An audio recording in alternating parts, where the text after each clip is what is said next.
Com o que você sonha?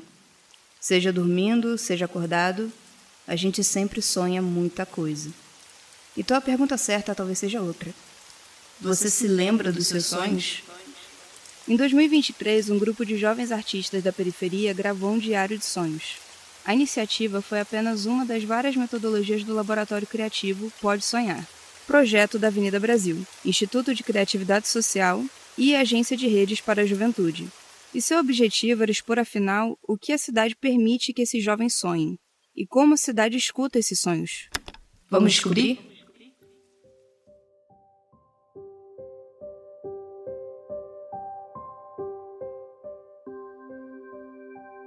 Dia 12 de outubro, quinta-feira, Dia das Crianças. Sonhei com a minha avó Matilde. A casa da minha avó, ela era tomada por várias caixas e ela estava vendendo. Ela estava vendendo todos os vinis dela, as roupas, muitas roupas. Então era como se fosse um bazar de igreja. Por um momento ela me chama e me traz um vestido azul turquesa. Um vestido muito bonito e que ela não entende porque ele tá no saco na caixa para ser doado. Se ele é tão bonito e veste tão bem em mim. Em algum momento eu visto e vejo quão bonito é o vestido mesmo. Ele tem uns babados, né? Tem mangas bufantes e tem brilho, ele é brilhoso. E aí eu visto nesse vestido e eu me lembro que toca a música do Tamar Assunção, A Tua Boca, durante o meu sonho.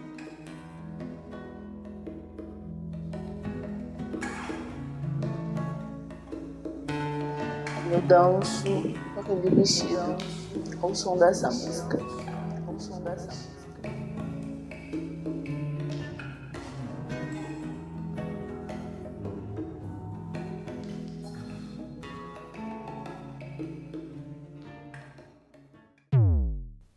Caramba, quem sou eu? Sonhário, episódio 2. Entre vestidos e Barbies. Eu sou Luana Guimarães Lucas. Guimarães é da minha mãe Wanda e Lucas é do meu pai Eduardo. Tenho 22 anos, sou leonina. Nascida e criada na freguesia de Jacarepaguá, na zona oeste do Rio. A minha história em Jacarepaguá se inicia a partir da minha avó Matilde, que ela tá no sonho, né, que a gente acabou de escutar. E minha avó, o que acontece? Ela sempre me conta a história de que a avó dela, nascida em Minas, enfim, ela veio aqui pro Rio, né, pra freguesia, na década de 40, conseguiu comprar um terreno a partir do trabalho dela de lavadeira mesmo. Então, é o terreno que hoje eu vivo, né, junto com a minha avó, com a minha mãe, com minhas tias, meus primos. Minha mãe é do bairro vizinho, né, no Gardênia Azul, né? Para quem conhece um pouco da Zona Oeste sabe que Gardênia e Freguesia são literalmente bairros de vizinhos. E a partir daí minha mãe também vai morar na freguesia, né, ao se casar com meu pai, constrói uma casa no terreno. Então, minha vida ela tá muito ligada à Zona Oeste do Rio, minha família toda é muito ligada ali. Mas basicamente é isso, minha família, eu acho que é muito importante eu me apresentar, já trazendo uma noção de onde venho, de onde estou partindo e de onde também nascem as minhas motivações, né, para trabalhar com arte, para trabalhar com educação, com contação de história, com trabalhar com sonhos também oníricos. Madureira, 2007 ou 2006, eu não sei. Madureira, no calor da porra. Você queria boneca. Quer boneca? Puta que pariu, Luana, você era uma foda do caralho. Na loja que você passava, você queria uma boneca. Meu Deus do céu, garota chata do caralho. E a minha infância, eu tenho muitas memórias, assim, de viagens que eu realizei com meu pai, com a minha mãe, com a minha irmã, pra Angra, pra praia. A gente ia muito pra praia, assim. Também lembro de ir pra casa da minha tia Sandra. Aí eu lembro que a gente ia pra casa dela ficar brincando na rua. Também tem muitas memórias do Gardênia, que eu ficava na rua brincando com meus primos, né? Meus primos até hoje moram no Gardênia, né? A grande maioria. O que acontece? Os meus pais são pessoas muito... Meu pai, no caso, ele é falecido, mas eles, de forma geral, eram muito amigáveis, né? Então, eu sempre fui muito rodeada de crianças e adultos, porque meus pais sempre preservaram muito por isso. Então, a minha infância, ela sempre foi muito voltada justamente a esse lugar familiar e também coletivo, né? De muitas reuniões na minha casa, no quintal.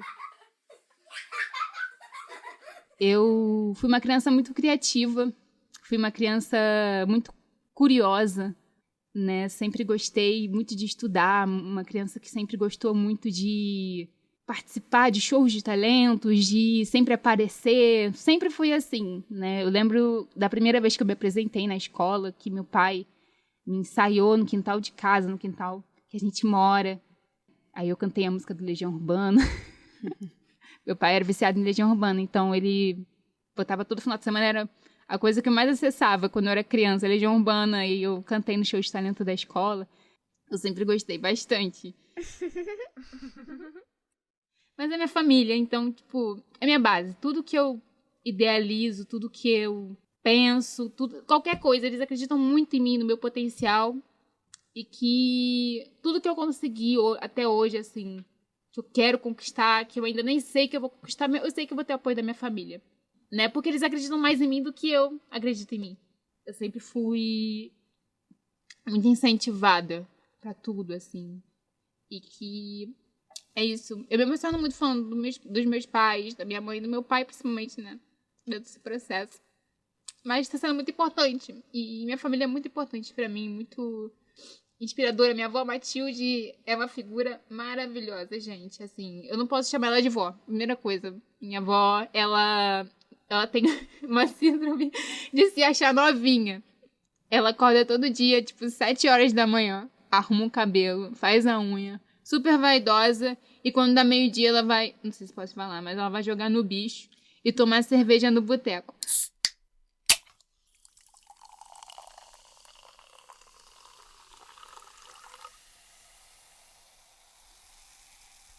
Então é uma pessoa, assim, extraordinária. Um exemplo de vó que geralmente não é aquela tradicional vó. Minha avó, ela é muito extrovertida, muito comunicativa, muito jovem. Ela é jovial, gente. E eu não posso chamar ela de vó, eu chamo ela de Matilde. É Matilde, não chamo ela de vó. Matilde. Porque é isso, ela é muito jovem. Ela é a avó que xinga, é a avó que toma cerveja, que fuma cigarro, assim, que conversa com todo mundo, não tem preconceito, assim. A maioria dos amigos dela são tudo gay.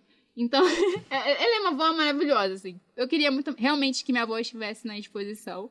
E que ela esteve, graças a Deus, ela esteve na exposição. Foi muito maneiro. Então, eu compartilhei durante o processo sobre esse sonho.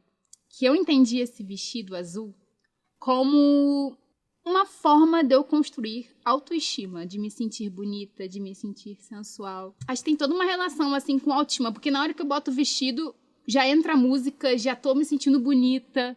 Tudo isso, assim, foi entrando por esse cenário, né, de autoamor, de sensualidade, que tudo estava muito relacionado a esse vestido, dessa questão da caixa, de que às vezes a gente tem o suficiente também pra se sentir bem, né? Que a gente não precisa jogar fora, a gente já tem o suficiente. Que a gente pode reaproveitar isso e viver bem, se sentir bonito, se sentir uma pessoa importante, né? Não necessariamente precisa doar.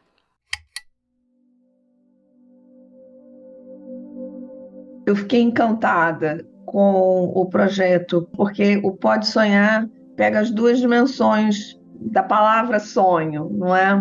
Tanto sonho enquanto projeto de vida, como sonho na dimensão do sonhar, atividade psíquica e atividade física, não é? Porque o sonho, neurologicamente falando, ele é uma atividade cerebral. E na psicanálise, o que importa é o relato, é o discurso, é a fala. Não tem uma interpretação que fique, que seja do clínico. O texto, o relato do sonho, ele vai trazer as marcas desse trabalho do sonho que foi construir essas coisas estranhas, entendeu? Porque naquele relato tem um monte de informações a respeito do que está em questão, de qual o desejo que aquele sonho está realizando. A partir do Pode Sonhar, eu comecei a prestar muita atenção no meu corpo. Eu comecei a prestar muita atenção nos meus sonhos, assim, de eu vou dormir com calma. Enfim, passar por todo um processo para dormir e conseguir me conectar com o meu corpo e lembrar dos meus sonhos, para quando eu acordar, eu relatar esses sonhos. E foi um processo tão legal que eu começava... Às vezes eu acordava de madrugada, assim... Ai, não posso esquecer. Eu começava a anotar alguns sonhos, porque para mim era muito importante estar conectada com eles e também de trazer isso para Pode Sonhar e também para minha arte, para minha área, que era teatro. Mãe, mas esse é o problema. Eu tenho que ser forte porque a gente é pobre e eu quero estudar. Aí eu tenho que passar de primeira porque eu não vou ter mais nenhuma chance. Eu tenho que ser forte porque eu sou mulher. E pra mulher tudo é mais difícil. Tem que aguentar sempre um babaca olhando pro meu peito ao invés de prestar atenção no que eu tenho a dizer. Eu tenho que ser forte porque eu sou preta, mãe. Eu sou preta e pra cá, pra mim, a sociedade é muito racista, mãe. Eu tenho que ser forte porque eu sou professora. Porque eu tentei ajudar os meus alunos e tomei um tiro. Eu tenho que ser forte. Ô, mãe, eu tô cansada. Eu tô cansada de ser forte. Eu não vou poder ser fraca nenhum dia. Nunca. Agora falando um pouco mais sobre criações, carreira, enfim. Eu sou formada em teatro, fiz parte da primeira turma da Escola Sesc de Artes Dramáticas, um curso, né, que se inicia a partir de 2021. Dentro desse processo também encontro o Pode Sonhar, no mesmo período que eu estou me formando. Além de atriz, eu sou formanda em História pela Universidade Federal do Rio de Janeiro. Estou no 8º período, tenho interesse pelas áreas da arte e educação, sobre história afro-brasileira, africana. Inclusive, em setembro eu vou para Maputo, que é Moçambique. Vou viajar para Moçambique, passei no intercâmbio e vai ser muito importante para minha vida, porque é um projeto que eu me dediquei a trabalhar com contação de histórias sobre mulheres africanas e mulheres brasileiras dentro de um processo de emancipação portuguesa. Tem muito a ver com o que eu acredito, assim, na minha trajetória mesmo de arte e educação, que é trabalhar com teatro e trabalhar com história. Quem te ensinou a nadar? Quem te ensinou a nadar? Foi marinheiro, foi os peixinhos do mar.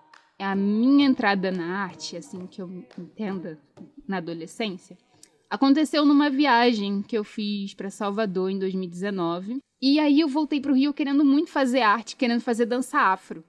E aí eu encontrei o Instituto de Educação e Arte TEAR, que é na Tijuca, aqui bem pertinho. Tive aulas de dança afro com a Débora Campos, dança popular com Dudu Garcia, canto com Michel Nascimento, enfim. E é uma casona, gente, é minha casa, assim, minha segunda casa. Abriu meus caminhos, assim, para as possibilidades artísticas.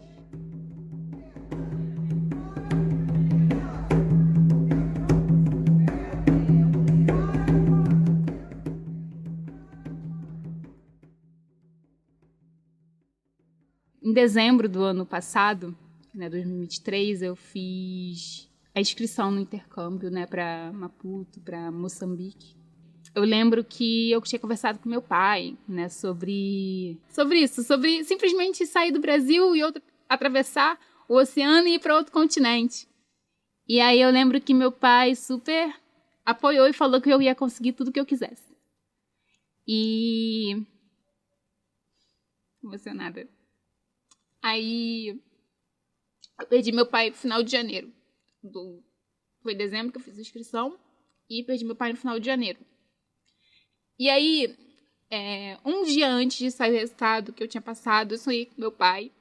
E ele estava justamente no quintal da minha casa com minha mãe, comemorando alguma coisa. E no final do sonho tinha a minha colocação, né, na lista do CAPES, em verde. E eu lembro exatamente, estava no meio. E quando eu acordei, simplesmente estava no lugar que estava no sonho.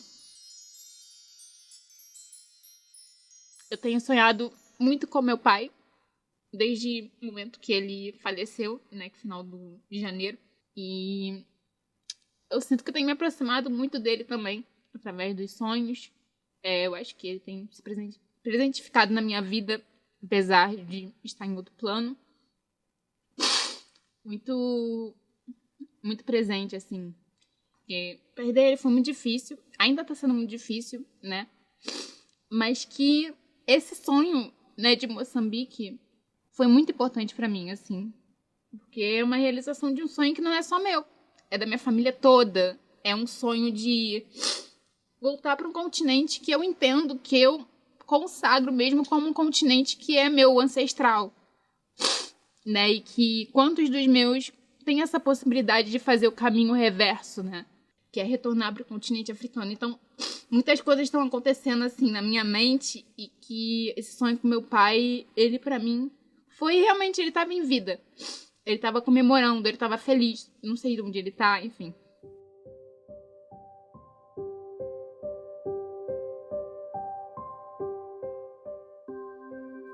É isso, eu tenho muitos sonhos, assim. Muitos sonhos. Sonho em me formar, sonho em ser mãe. Quero muito ser mãe, quero muito ter família. Né? Sempre. Porque eu tive família, né? Tive pai, tive mãe, tive irmã, tive tios, tive avó, tive tudo. E eu não acho que meu caminho seja sozinha. O meu caminho, ele é preenchido por outras pessoas que sejam do meu sangue, que sejam famílias que eu construo ao longo da vida, né? E que meu sonho é realmente construir uma família. E eu já tive sonhos na época do Pode Sonhar também, com estar grávida e estar parindo. Já tive esse sonho, foi bizarro. Eu tive um sonho que eu compartilhei, né, ao longo do processo, que eu tava sentindo a dor do parto na minha casa e minha mãe tava me ajudando a ter o neném. Eu lembro que eu sonhei e eu acordei chorando. É muito comum que eu sonhe com as coisas e acorde chorando, assim. Então, acho que é muito nessa relação mesmo familiar, de que a minha vida não é sozinha e que onde quer que meus pais estejam, minha família esteja, eles sempre me ensinam que eu tenho que ter amigos, que eu tenho que ter... E não viver sozinha mesmo. Então, meu sonho é construir uma família bem grande e ter um legado bem massa, assim.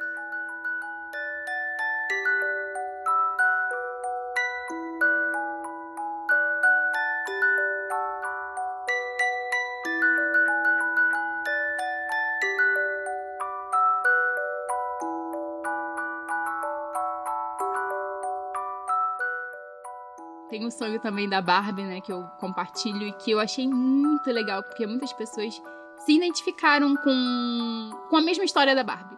Nossa, muita gente se identificou. Foi um sonho que simplesmente pensei na boneca Barbie. Meu pai me levava na feira do Anil e a gente comprava aqueles CDs, DVD pirateado. E aí eu sempre assistia. Eu fiquei assim depois pensando, e caramba, faz muito sentido, porque eu sempre fui uma criança que gostava muito de boneca. Sempre gostei de boneca, sempre gostei de cabelo, sempre gostei de roupas, sapatos, sempre gostei. E por mais que eu não tivesse tudo aquilo, as minhas bonecas tinham. Então eu queria ser aquela boneca. E que eu queria ser a Barbie, porque a Barbie, ela é justamente uma representação de diferentes formas de ser. Ela pode ser a Barbie médica, ela pode ser a Barbie dançarina, bailarina, e que eu me inspirava muito nela, porque quando eu era criança eu queria ser dançarina, aí depois eu queria ser cantora, aí depois eu queria ser professora, e eram muitas formas, né? E que hoje eu consigo me enxergar um pouco na Barbie pela minha independência, assim, de possibilidades.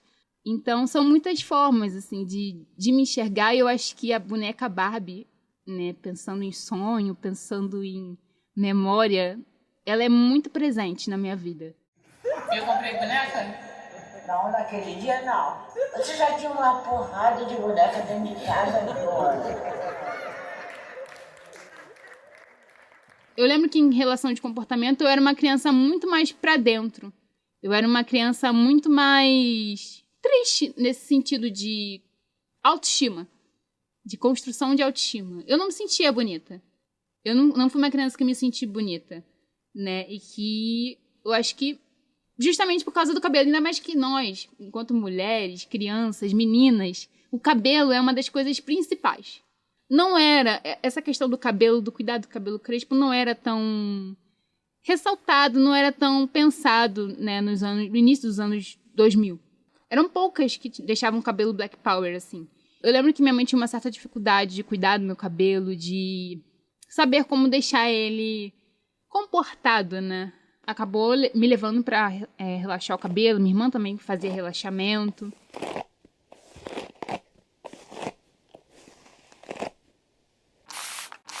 Só que era isso, era uma forma muito violenta, né? Não digo da minha mãe, eu digo do processo mesmo de relaxamento do cabelo, que me deixava com o couro cabeludo machucado. Eu odiava que penteassem meu cabelo, odiava. Nossa, era horrível. As mulheres de salão, tipo, super penteavam de forma super agressiva. E que tudo isso, não quero. Chegou um momento que eu já não queria ficar presa a isso. Que eu entendi esse vestido azul como uma forma de eu construir autoestima, de me sentir bonita, de me sentir sensual. De que às vezes a gente tem o suficiente também pra se sentir bem. Caramba. É isso, né? Muito por imagem. A gente vive num mundo muito de imagem, de comportamentos, né? De padrões. E se a gente for pensar também, tá falando da Barbie. A Barbie é uma figura, né? Uma boneca branca, olho azul, magra, e que tem aquele cabelo liso. Então, todas as meninas queriam ser a Barbie. Então, todas as meninas queriam se identificar dentro daquele padrão. E quando se é uma menina preta, a gente também quer ainda se forçar.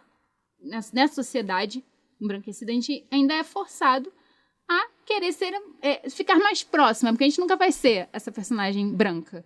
Mas a gente ficar mais próxima. Então, o que a gente faz? A gente faz relaxamento, a gente faz chapinha. E que depois de um tempo, quando eu comecei a me aceitar, comecei a aceitar meu cabelo, eu comecei a ver beleza em outras meninas parecidas comigo. Pequenininho, né? A gente vai formando uma legião, assim, a gente vai inspirando outras mulheres. Hoje mesmo eu tava saindo da casa do meu namorado, né? A gente tava vindo pegar o trem. A gente tava passando na rua e tinha uma menina que parecia estar com cabelo de transição. Ela passou, olhou pra minha cara e falou: nossa, que lindo esse cabelo. E eu não escutei, quem escutou foi meu namorado. Depois me contou, eu falei, é isso, tipo, a forma como ela se relacionou com o meu cabelo talvez inspire ela, né? Não mais na Barbie. Não mais na Barbie branca, loira, cabelo alisado, cabelo arrumadinho. Watch me dance the night away. I still keep the party running, not one hair out of place. When my heart breaks, they'll never see it when my world shakes. I feel alive, I don't play it safe. Don't you know about me? I could dance, dance tonight.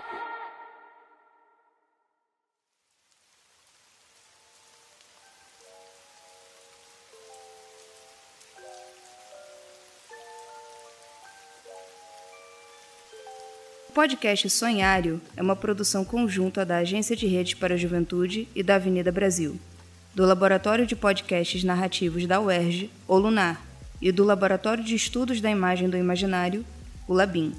A supervisão é de Andreoli Costa, Rafael Malhado e Valquíria Oliveira. Na equipe de produção, Bruna Cebolela, Giovana Pessoa, Vitor Afonso, Juliana Sá e Beca Vieira. Ellen Alves Lima conduziu as entrevistas.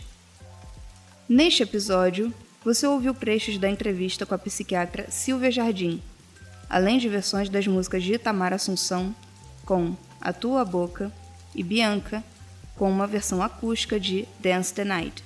Siga nossas redes sociais em Podcast Narrativo, Labinho UERJ, _agência e Pode Sonhar, _RJ. Obrigada e bons sonhos!